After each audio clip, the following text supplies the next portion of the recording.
Gutenberg keksi painokoneen 1400-luvulla.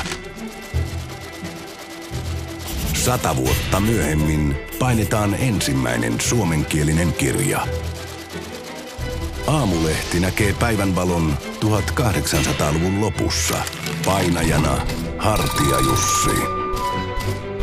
10 vuotta myöhemmin Tampereelle saadaan ensimmäinen höyrykäyttöinen painokone. Puikoissa Höyry Jussi. Ja kun 100 vuoden jälkeen Tampereen Painoon hankitaan uniikki Colorman Anilox-painokone, laatua tarkkailee Pekkarisen Jussi. 2010 Alma Median paino ja jakelu yhdistetään. Syntyy Alma Manu. Ja nyt Pirkanmaalla kipinöi taas. Tämä huippuammattilaisten joukko tulee nostamaan palvelun seuraavalle tasolle. Äärimmäistä laatua. Mullistavin mahdollisuuksin.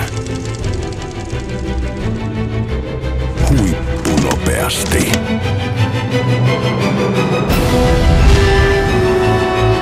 Saksalaista osaamista. Sveitsiläistä tarkkuutta. Suomalaista ammattitaitoa. Paino ei ole enää entisensä.